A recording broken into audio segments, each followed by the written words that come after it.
Hi everyone, welcome back to my channel. So today I'm going to show you a non-Filipino recipe and it is kimchi. I think most of us know about kimchi, okay? It's usually a side dish that you would get when you eat at a Korean restaurant.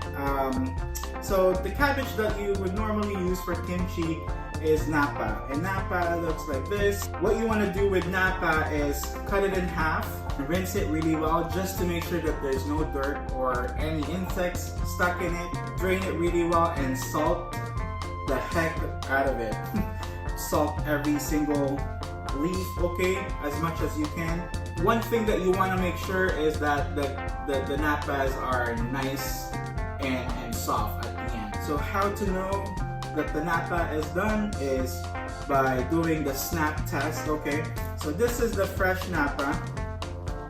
When you bend it, it snaps. With the one that you salted, when you bend it, you shouldn't get any snap, okay? There shouldn't be any resistance. And that's when you know that your Napa has been salted enough. So once that's done, you wanna take the Napas, rinse them, and the sauce, I got ahead, just a mixture of ingredients, okay? So there's pears, some people use pear extract for some sweetness, okay? I didn't have that unfortunately, but I had some maple syrup and honey, so I used a mixture of that. There's garlic and onions and all that jazz. Other than that, I also want to talk about the other ingredients. So for kimchi, you would normally use Korean radish, okay? I wasn't able to find it, but this one is one that's available in my Asian grocery store. Scallions is a very common ingredient as well in making kimchi. It's garlic scape season in Ontario, and we found these guys. And so basically with kimchi, you can turn anything into a kimchi, as long as you'll eat it. Other than that, just a little bit of sticky or glutinous or sweet rice flour, okay, to make a little paste that's going to be mixed with our sauce here. Okay, let's begin.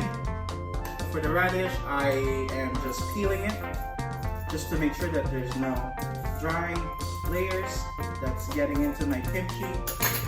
And then what you want to do is just make sure that there's no dry parts on both ends and slice them thinly. So you should have little discs like these, and what you want to do is just little sticks. So for the radish, you can cut it however you want to cut it, okay? Some people just leave them in the disc forms, okay? Some people cut them into chunks. So this one here, just want to show you a sample. So just like so, okay? But I do enjoy little pieces like these guys. Nothing crunchy. For the scapes, the garlic scapes, I'm just gonna tear these guys. If you want, you can honestly just leave these guys whole as well, and then just deal with the cutting later on when you're eating it. For the scallions, you can leave the roots or you can take them out, whatever you want. Okay, I'm actually gonna leave mine because they're pretty young, and just cut them in basically the same size as your radish. If you decide to keep the roots, just make sure you give it a good rinse, because just like the Napa, there can be some dirt or insects stuck in them. Alright, so the next step is to just make your paste. It consists of just water and glutinous rice flour. Glutinous rice flour is also known as sticky rice flour or sweet rice flour. Mochiko, if you have that, that's what they used to make matcha, I believe. And yeah, you can use that. Okay? So just in with your water. Just make sure that the water is not hot, okay? Otherwise the flour won't incorporate properly. And just keep whisking it. Our rice paste is ready. So I'm just gonna put it aside. clean up a bit. So the next step is to finish your sauce. Right here is my mixture. Just all in there. And your rice paste. So normally you would wait for the rice paste to be cooled, okay, but because my chili sauce mixture is cold, I didn't have to do it. And just mix everything. So the next step is to just put your veggies other than the cabbage into the sauce mixture and just get all of that going and mix it up. You can use gloves. I don't have any. So if you go bare hands, just make sure you don't scratch your eyes after. I'll give it a few hours, okay? I'll put some of these mixture on the side, okay? Cover it with a tight fitting lid. And trust me, you would want a tight fitting lid for this because it will perfume your entire apartment if you don't. Let's do the cabbage now. I actually like to put some of the loose leaves together and roll them up.